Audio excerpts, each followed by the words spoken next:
أوقات كتيرة أولادنا بيحطونا في مواقف محرجة وبيسألونا أسئلة ممكن ما نعرفش نجاوب عليها، أو بيحطونا في حيرة إزاي هنتصرف في المواقف دي.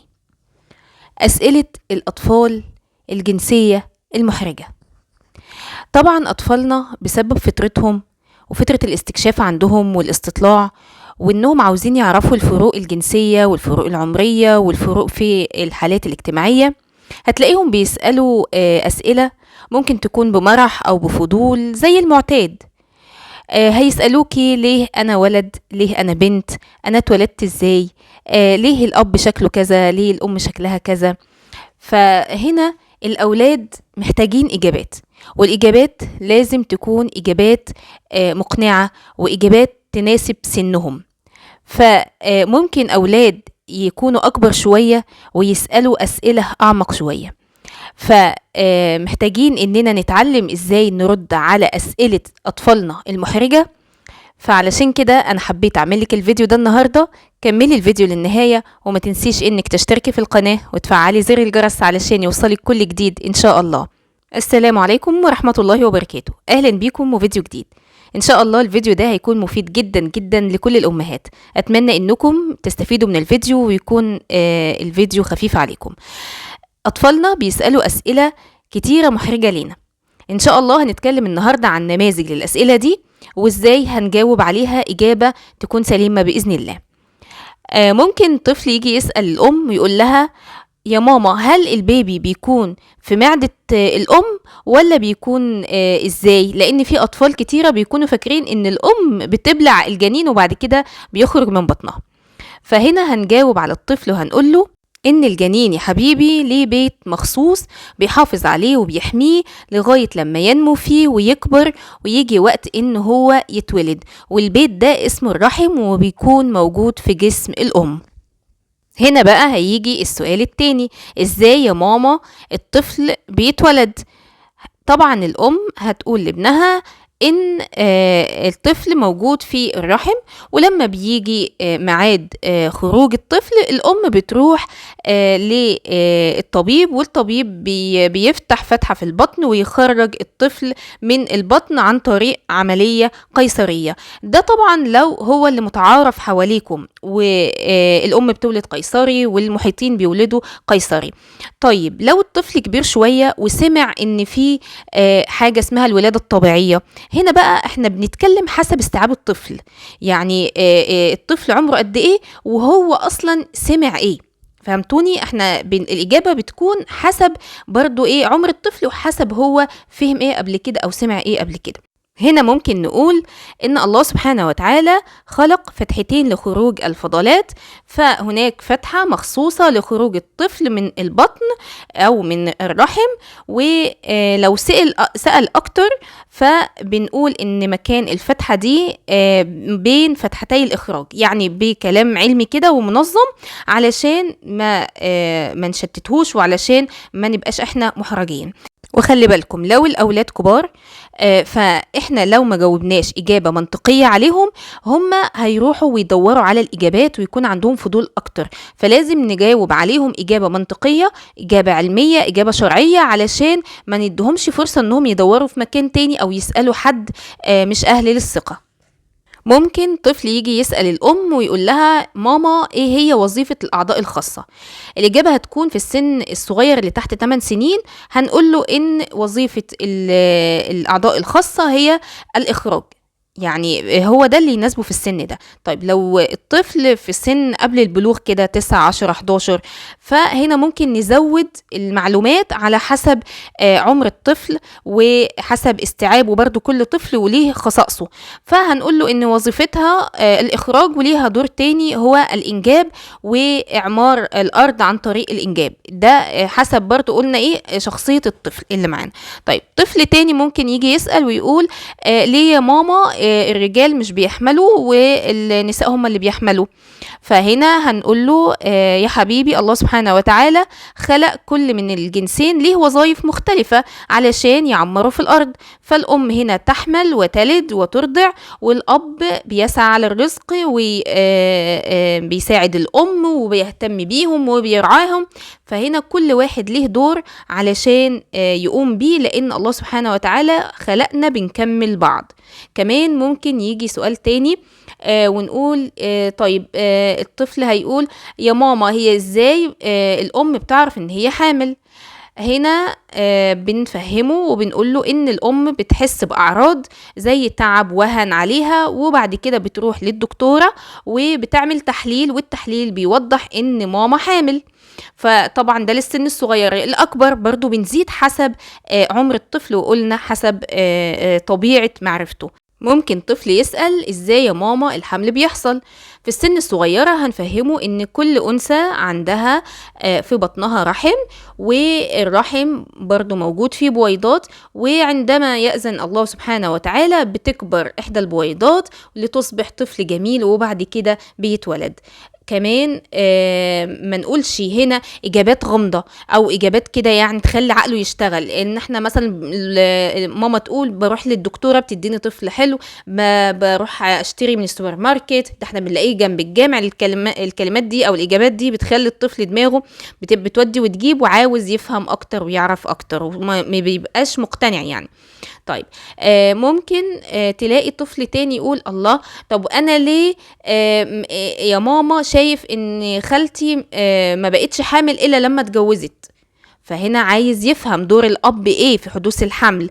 طبعا لو هو سن صغير تحت سن 9 سنوات هنقول له أن الله سبحانه وتعالى برحمته وحكمته قدر أن الطفل يجب أن يكون ليه أبوين علشان يتعاونوا على تربيته. الأم بتحمل وتلد، والأب بيسعى على الرزق وبيساعدوا بعض. طبعا في السن الأكبر هنقول غير كده، هنقول أن الله سبحانه وتعالى خلق الرجل والمرأة علشان يعمروا في الأرض، وإن ما ينفعش يكون في أطفال إلا بعلاقة الزواج اللي فيها مودة ورحمة وسكن، وأن الأب هو بمثابة اللي بيغرس البذرة في الأم، وبعد كده تنبت بقدرة الله سبحانه وتعالى وتصبح طفل، والطفل ده بيتولد. لو الطفل أصر إن هو عايز يعرف إزاي إن البذرة بتتغرس، طبعا هو لو سنه هيسأل لو سنه أكبر شوية يعني، فممكن نقول له إن الله سبحانه وتعالى أحل للزوجين التلامس بطريقة معينة علشان تصل البذرة دي من الأب لرحم الأم ويبدأ الجنين ينمو.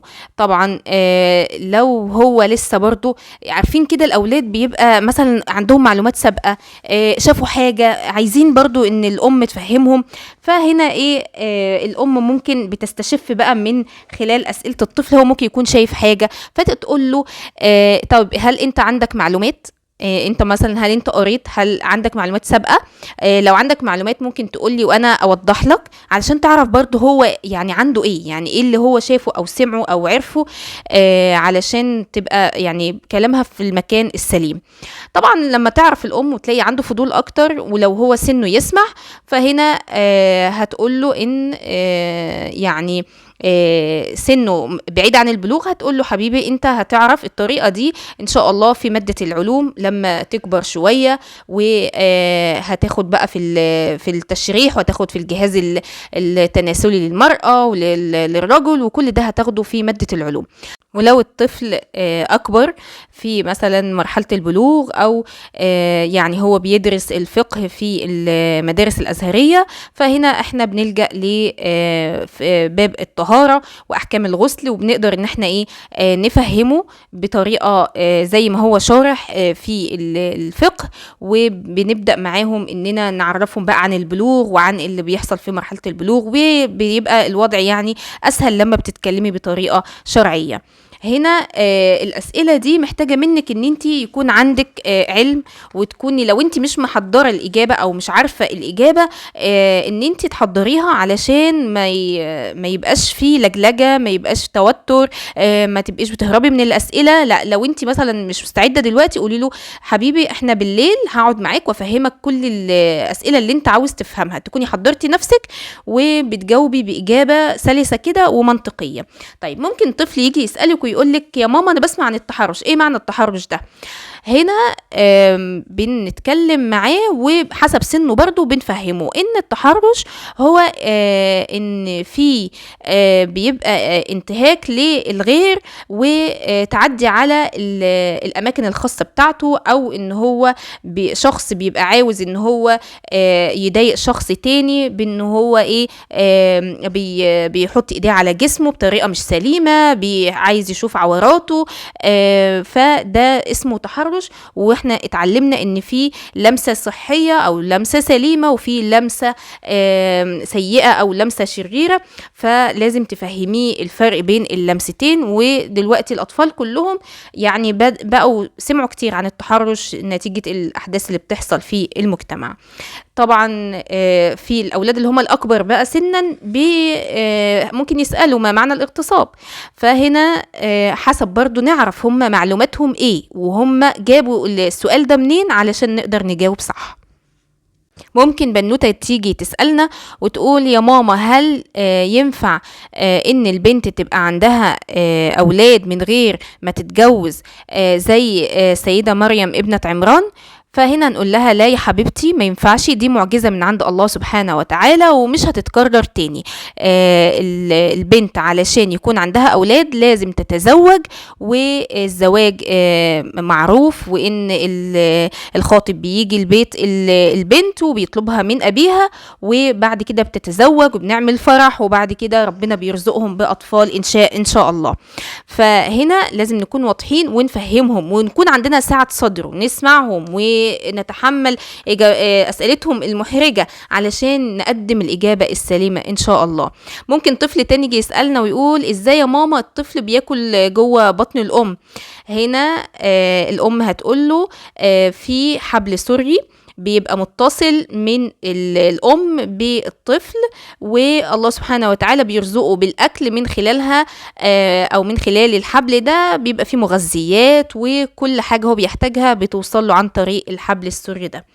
فطبعا هنا ديت يعني معظم أسئلة الأطفال اللي بيسألوها لينا في السن الصغير أو حتى السن المتوسط، ولازم نكون عندنا خبرة ونتعلم ونقرأ ونسأل علشان نقدر نجاوب على أولادنا، لأن أولادنا أمانة وإحنا المصدر الآمن لمعلوماتهم. يعني ياريت نكون مطلعين دايما على الأسئلة وإجابتها.